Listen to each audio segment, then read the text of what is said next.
let's get into some Toku news of the week.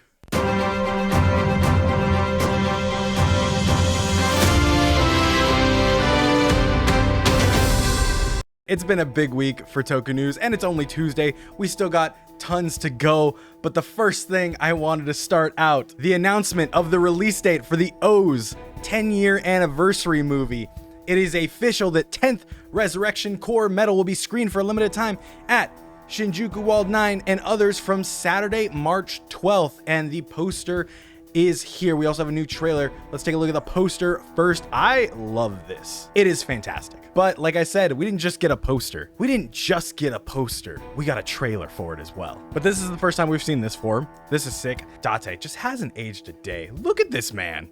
Looks the exact same as he did 10 years ago. This trailer made me want to rewatch O's. I was thinking the same thing. And then I thought, man, I want to be as far away from O's as possible when this comes out so I can like miss these characters more. Real quick, Toku sub releases on Twitter gave us some information on some releases. First of all, Saber and Zenkaiger Superhero Senki is out. It is everywhere. Everyone's talking about it. If you haven't seen it, I have a video on the YouTube channel talking about it. It was also the subject of the last Tokusatsu World Detour episode. If you want more in-depth, longer conversation, go find that. Ultraman Darkness Heals Lily. This is the manga. Chapter 5.1 was released by Spicy Asian. The novel of Kamen Rider X-Aid Mighty X novel Tale of the Origin Part 2 released by Muteki Translations. And last but not least, surprise release of Kira Major the movie Bebop Dreams is now out. Next up, Kamen Rider X-Aid's Ruka Matsuda, who played Poppy, test positive for COVID-19. On January 17th, Ruka Matsuda of Kamen Rider X-Aid announced she had tested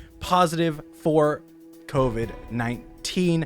Not a ton of details for that, but we give our well wishes out to the actress that played Poppy because COVID-19 sucks. So shout out to her. Hope she gets better soon. A speedy recovery. Dogengers Season 3 teaser visuals revealed. I have never seen Dogengers, but everyone I've heard that has seen it loves it. Absolutely loves it. And they released this image for Season 3. I don't know if there's a girl in Dogengers, but this looks pretty hype.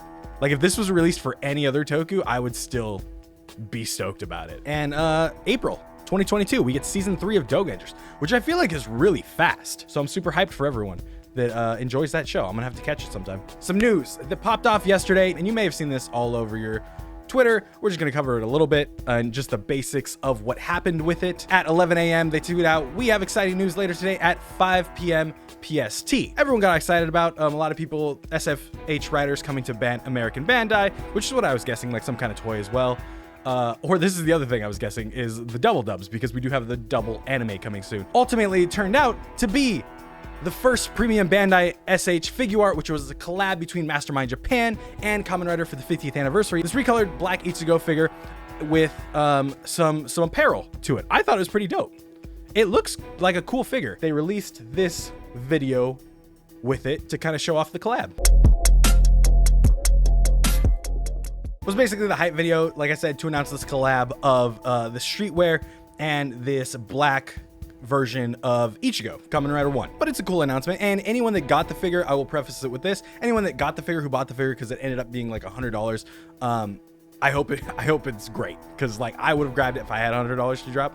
It is a nice figure. Cool collab, cool figure. Not exactly what the people were expecting though. And I think this is where we got into the muddy waters. Bluefin Brands tweeted, people always ask about more Kamen Rider SH Figuarts on Premium Bandai. Well, here's your chance to prove you want more. This is where shit hit the fan. This is obviously kind of a passive aggressive tweet, and that's where they just got absolutely ratioed. If you go through the quote tweets, it's just everyone completely shitting on Team Rider for this, more or less rightfully so. I think we as a community all agreed that this was kind of the wrong messaging to send. We got an update. Team Rider said the Mastermind Japan Cross Kamen Rider 50th anniversary special collaboration Figuart has sold out. We hope you were able to get one. Y'all rock. Big question, where will you display it? Once it's sold out, we got a following tweet from Bluefin Brands apologizing for their initial wording. It says, apologies for the poorly worded tweet. It was a lousy attempt to have fun at bringing awareness to this release and it failed. We will be better in the future. Thank you, and it's signed Team Rider. And then Team Rider sent out a tweet reply from their own account that says, "We're terribly sorry. We know you all love Kamen Rider as much or even more than us. We hope you can forgive us and look towards the future for more Kamen Rider in the West." That kind of leveled it out. That kind of left it where it is. And then today we got this announcement. The Figuarts Revice Rex Genome and Vice Rex Genome are coming to the US later this year. Check your collectible retailer for availability. And I want to point out that this is the announcement that most people thought yesterday's was going to be. But this announcement came with no fanfare, no big "hey, announcement later today" tweet. But this seems to be the one that everyone wanted. These also went up for pre-order just a few days ago. In terms of Japan sales, you can get it for Toku Collectibles and such. I feel like everyone was kind of scratching their heads today of like, hey, why wasn't this one hyped up? Soundboard says Mastermind probably paid for the promotion on Twitter. Completely agreed. I think that's the most obvious detail of what happened, is that Mastermind signed in that, hey, this has to be promoted this certain way. My problem with it, and this is, the story is over, my opinion on it is that this, people always ask about more Kamen Rider Figuarts on Premium Bandai. Well, here's your chance to prove what you want. That has been the messaging of Team Rider from the start. You can go to every one of their live streams, every time they're speaking on matters.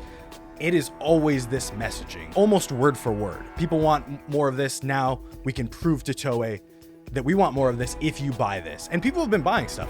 There are quote tweets on this of people showing off like every CSM belt that Team Rider has put out and saying, hey, what more do you need? I buy all this stuff. What more do you need? And I think that's where the disconnect is for a lot of people. Money is tight for a lot of people. Not all of us have bills on bills on bills to spend. And those that do are still buying this stuff. And even myself, I've bought stuff from Team Rider directly and from the retailers like GameStop and Toku Collectibles. But the advertising message has always been this. And I think a lot of us are just tired of trying to prove that we're Kamen Rider fans to a business who, instead of wanting to introduce Kamen Rider to the masses, to new fans, sort of seem like they just want to milk the fans that are already in the niche. And I think that's where everyone went wild on it. This super dope announcement, super excited for it. Next up, small story here, but Power Rangers fans in Germany, Dino Fury Season 2 will air on TV and streaming third quarter of 2022. If you're a German Power Ranger fan, you still get Dino Fury on TV, but also on streaming. Third quarter seems kind of late. I don't know how long we'll be without Dino Fury here in the States, but I'm hoping it's before third quarter of 2022. Quick wrap up, last up. Round 2 of the Tokusatsu Awards are going right now. If you're watching this on YouTube, the link will be in the video description. Go vote. As you can see, you can vote for Tokusatsu Show of the Year, Hero of the Year, Villain of the Year, Indie Toku of the Year. The response that I've gotten to this so far has been amazing. Go vote, spread to your friends. I want the biggest sample size. But that was the Toku 2s of the week. What are you guys most excited for? What are you least excited for?